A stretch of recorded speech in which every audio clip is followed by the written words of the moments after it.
1. Simulation and the nature of time.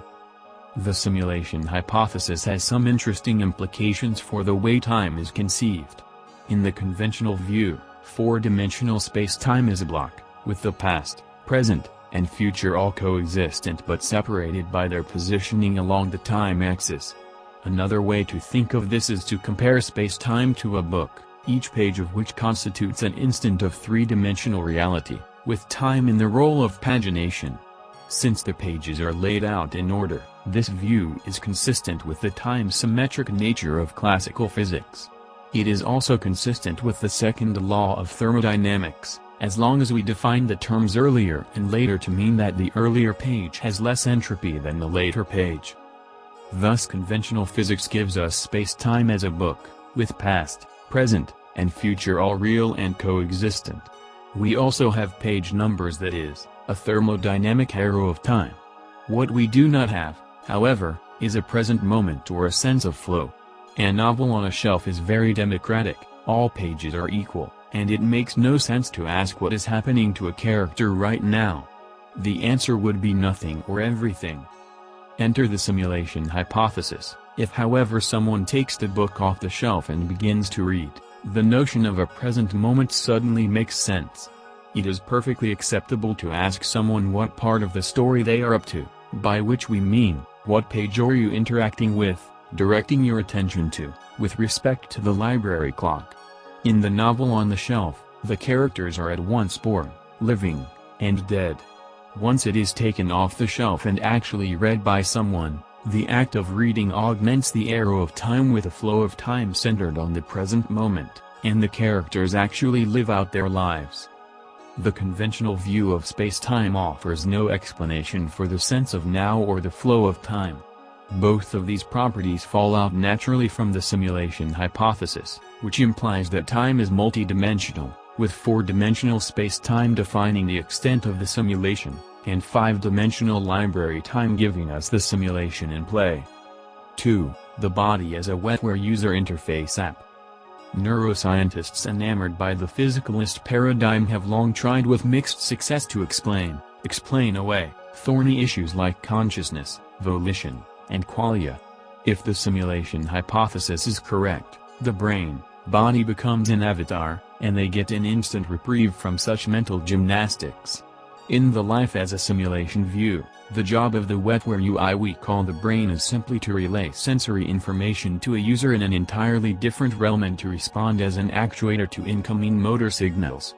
Whatever consciousness is, we are not going to find it by dissecting the brain, because it ain't there. In a nutshell, adopting this paradigm involves dropping the notion of body as free agent, and replacing it with body as transceiver for energy patterns. This may sound esoteric, but such systems are ubiquitous in the modern world. Think cell phones, radio and television stations, satellites, mice, and game controllers.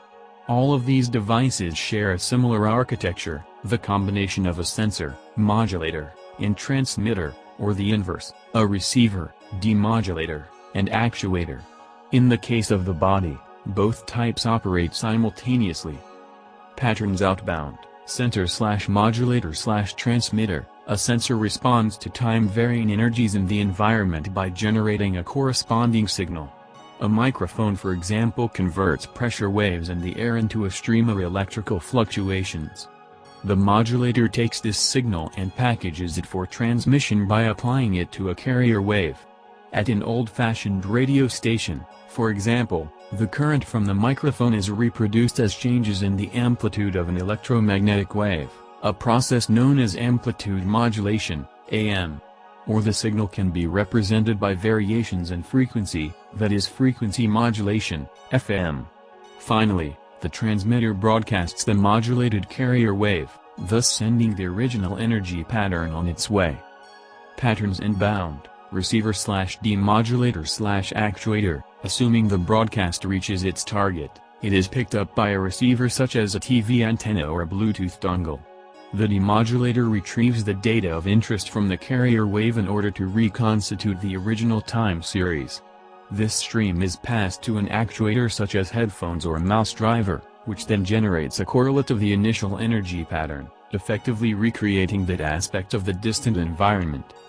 Look ma, I'm a transceiver. The simulation hypothesis implies that the body operates in much the same way, as an energy pattern relay device. Environmental signals are intercepted by specialized cells in the sensory organs, which respond by modulating the characteristics of electrochemical pulses traveling down their axons. The ensemble of such data streams is collated and sent for further processing at dedicated centers in the neocortex, occipital lobes for vision, temporal lobes for hearing, etc., before transmission to wherever.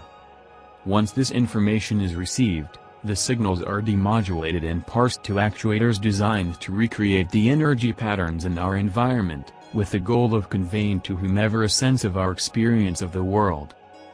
In parallel with this process, at Simulation Central, sensory equipment is responding to changes in the local energy pattern by generating a time-varying signal, the data from which is imprinted on a carrier wave for transmission to the body.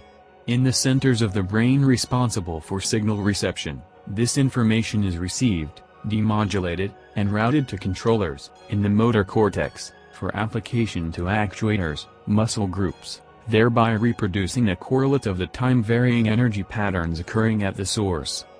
Any neuroscientists interested in at least entertaining this view of the world would need to change their list of things to do from explaining consciousness, volition, and qualia, to identifying potential neural mechanisms and loci for the transmission and reception of hyperdimensional signals.